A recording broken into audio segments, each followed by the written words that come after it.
Bonjour et bienvenue dans ma nouvelle vidéo. Une vidéo dont je vais parler football et en particulier la mythique équipe de Saint-Étienne. Mais tout d'abord, avec en musique de fond les Comintern Sect, puisque je voulais avoir aussi une petite pensée pour Karl, décédé la semaine dernière. Donc voilà, là est Saint-Étienne. Donc bon, ben, c'est une équipe que je connais depuis tout petit, depuis les années 70. C'est un club que, bon, voilà, qui à l'époque, bon, n'avait pas vraiment de grandes vedettes, un club avec ses valeurs, un club dont tout le monde pouvait s'identifier. Voilà, bon, tout le monde aimait Saint-Étienne à l'époque. Ça c'était comme ça. Et bon, c'est sûr, c'était une époque aussi où le foot n'avait rien à voir avec celui d'aujourd'hui. Et bon, depuis la Saint-Étienne, bon, c'est des hauts et des bas. Et justement, depuis hier soir, c'est vraiment en bas, puisque bon, cela n'a dû échapper personne, puisque défaite à domicile contre Toulouse et victoire du Havre à Strasbourg, qui est donc synonyme de descente en Ligue 2. Voilà, et donc c'est le but de ma vidéo, c'est de parler justement de tout ce qui n'a pas été fait, quoi, hein, toutes les erreurs. Et je suis bien obligé de commencer de parler des nouveaux investisseurs, enfin en particulier le Canadien du groupe Villemer, qui a repris le club en main l'été dernier. Et bon, oui, après l'annonce, bon, il y a beaucoup de gens qui se sont mis à rêver, qui se sont dit, bon, ben oui, un milliardaire canadien, sont mis à rêver de transferts, de Coupe d'Europe, bon, etc. Mais bon, il suffisait de chercher un petit peu sur l'ordinateur et on se rendait vite compte que bon, le groupe Villemer, c'est canadien, il a plusieurs équipes en main, des équipes féminines aussi, etc. Et donc c'était assez clair qu'il regarderait en premier son compte bancaire que le classement de la Saint-Etienne. Bon, d'emblée aussi, ils ont mis tout le monde au parfum, puisqu'ils ont dit que Saint-Etienne est un projet sur la longue durée, le fameux step by step, etc., etc. Donc voilà, pour éviter que les gens, justement, ne se mettent pas trop à rêver. Voilà. Bon, à la limite, je veux bien. Mais oui, je suis inquiet quand même. Ça, il faut le dire. Parce que bon, c'est aussi ce que je veux expliquer. Et je vais commencer par les transferts. Bon, d'une part, au niveau financier, c'est vrai. Saint-Etienne enfin, le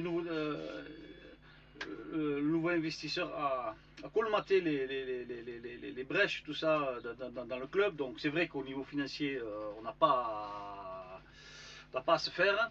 Mais au niveau transfert, bon, j'ai trouvé que c'était juste, trop juste. Voilà, bon, déjà, on se disait, c'est un budget, enfin, autour des 20 millions, mais bon, hein, il ne faut pas oublier une chose, c'est que sur les 20 millions, il y en a 15 qui sont partis, il y en a 15 qui ont été récupérés pour Amoubou. Donc finalement, bon, ça reste entre 5 et 7 millions de dépenses en transfert. Bon, c'est budget Ligue 2, hein, voilà, c'est tout. Donc, hein, mais bon, voilà, c'est la manière aussi, surtout prendre des jeunes ou oui, des jeunes ou d'autres de niveau inférieur et donc d'espérer de les faire, de les faire, on va dire, grandir pour qu'ils, pour bien sûr qu'au final ils rapportent. Donc, il y a eu ça, mais l'entraîneur à ce moment-là c'était Olivier Dalloglio. Lui, bon, il prônait davantage la stabilité, un peu ce qu'avait fait Galtier. Donc voilà, lui il voulait certains joueurs, je pense à Udol du FCMS, Cardona, mais il les a pas eu. On lui a donné quand même quelques, bon, peu malheureux à le dire, mais quelques miettes, des joueurs pas trop chers en fin de contrat. Mais bon, c'était clair, Dalloglio, il avait une toute autre vision de l'AS Saint-Etienne que le repreneur. Donc ils ont attendu qu'ils perdent 3 matchs d'affilée, hop, et ils l'ont viré. Ils vont chercher Erik Orneland, le Norvégien. Et là, j'ai eu l'impression qu'à lui, on ne lui a pas demandé de faire maintenir la Saint-Etienne, mais plutôt de faire en sorte que les recrues rapportent. Et en particulier, Lucas Tassin, puisque c'était la recrue la plus chère, hein, autour des 10 millions. Alors bon, ben, Orneland, il a fait son jeu à ce niveau-là, donc il y a eu Zurico d'un côté, il a eu quand même un Cardona, donc voilà, deux joueurs qui font tourner, qui donnent des ballons, et bon, et c'est vrai, Orneland, on peut dire ce qu'on peut, mais il a bien réussi à ce niveau-là, puisque Etienne s'est mis quand même à marquer des buts. Seulement, voilà, la différence, c'est qu'au lieu de perdre 5-0, on perd 5-3, voilà, c'est tout. Au niveau point, il n'y a rien. Orneland n'a absolument pas fait mieux que Dalloglio. Voilà. Un entraîneur, quand on le vire et qu'on va chercher un autre, pour moi, c'est quand même dans le but justement de prendre des points et de se sauver dans la position dont se trouve l'équipe, quoi. Et ça n'est pas du tout le cas. Pas du tout. Et puis, Orneland, il n'a jamais été. On ne lui a jamais mis la pression non plus. Et même toute la saison, moi j'ai un peu eu l'impression que bon, ben, je sais pas, quand le club va mal, ben, il y a de la pression, il faut la niaque, etc. C'est un peu mou, c'est un peu mou. Donc, comme j'ai pas vraiment eu l'impression que le club voulait vraiment se sauver, quoi. Et si, pour se maintenir, et si le club voulait se maintenir, eh bien, moi je pense que ça aurait été possible. Déjà, bon, comme je disais, au niveau recrutement, il fallait des défenseurs. Dès le départ, c'était clair. Bon, moi j'aime bien l'Arseneur, bon, Petro, bon, Nadé, etc. Mais bon, ils sont très bons en Ligue 2, mais en Ligue 1, ils ont pas du tout le niveau. Donc voilà, là il fallait déjà faire quelque chose. Et bon, après, je sais, il y a des gens qui vont dire oui, mais il y avait trop de joueurs sous contrat, etc. Oui, mais bon, on sort de Ligue 2, donc quand tu vas de Ligue 2 à Ligue 1, automatiquement, tu as certains joueurs qui ne vont pas suivre le niveau. Et que bon, ils sont pas en fin de contrat, donc ouais, il va falloir faire avec. Mais il fallait quand même au moins une ou deux pointures en défense pour essayer en tout cas de ne pas prendre autant de buts, parce que c'était vraiment catastrophique, presque 80 buts. Ça. Donc voilà, déjà en défense. Donc voilà, ça c'est un peu mon avis, donc que le club n'a pas tout fait pour rester. Donc voilà, donc après ce système-là, donc de prendre les jeunes, etc. Bon, moi je suis pas trop pour en fait, parce que bon, chacun a sa vision hein, en matière de football, mais bon, la mienne, c'est davantage basé sur la stabilité. Voilà, pour la stabilité, je vais revenir donc à Christophe Galtier, parce que lui, il avait très bien compris le système.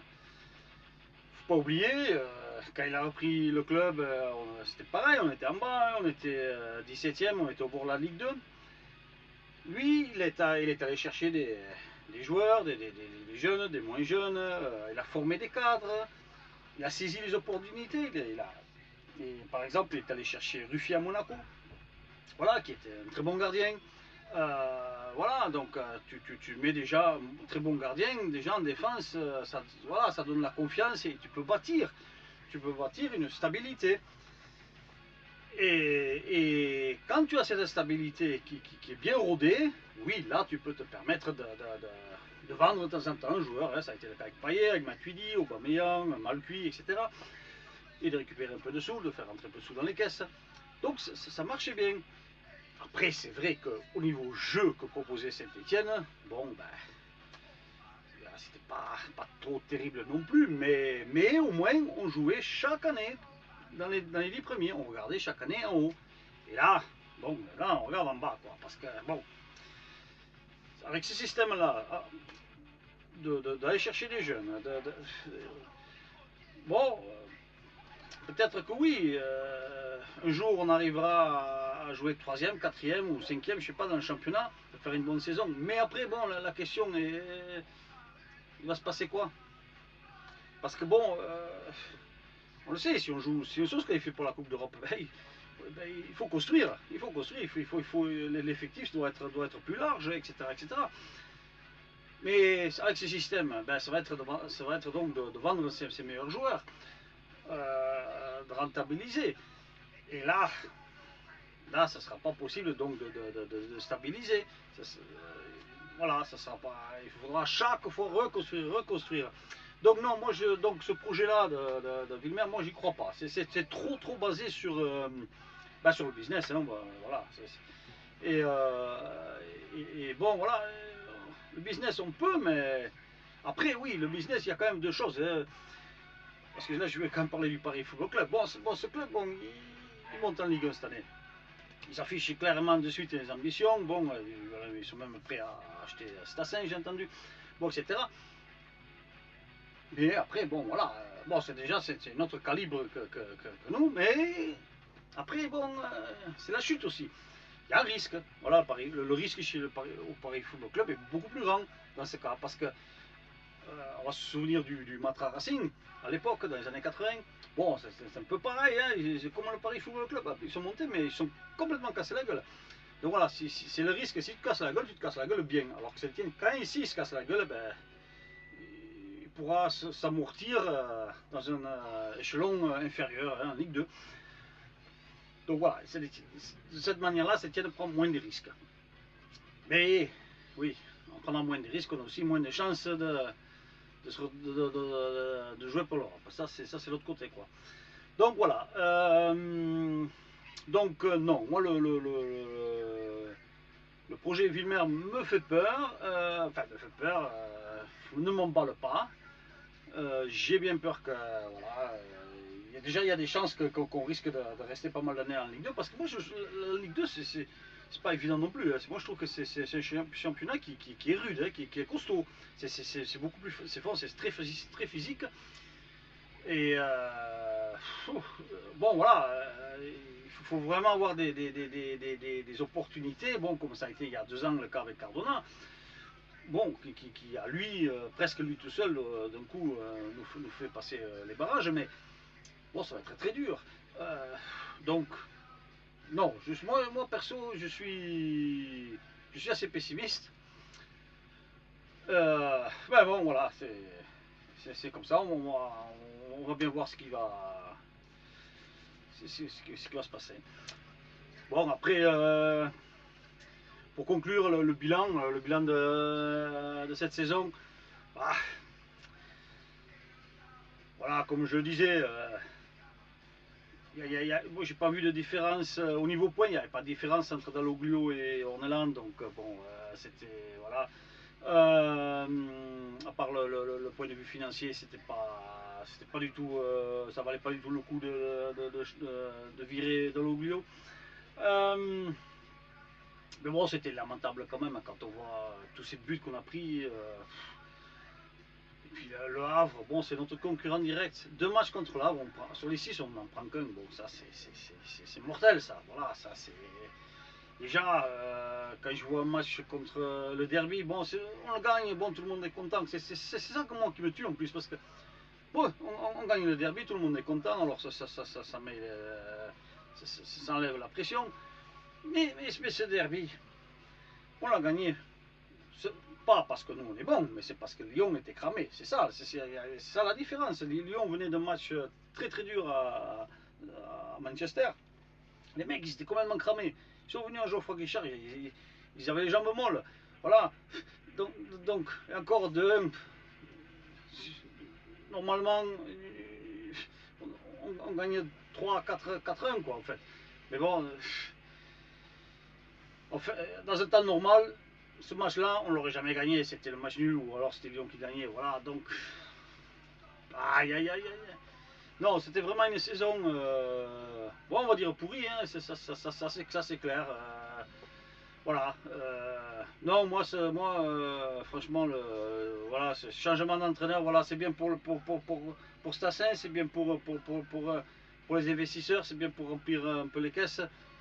Mais pour nous, pour supporters stéphanois, comme je l'ai dit, qu'on perde 5-0, 5-3, pour moi ça ne change rien. C'est les points qu'on doit prendre. Et les points, ben, on ne les a pas donnés, quoi. Voilà. Donc, voilà. Bon, voilà. Donc, c'était ma vidéo sur la Saint-Étienne, c'était mon avis. Donc, mon avis pessimiste sur la Saint-Étienne. Voilà. Bon, ben, bien sûr que j'espère des jours meilleurs, mais ça va être dur. Ok, merci d'avoir regardé cette vidéo et je vous dis à bientôt.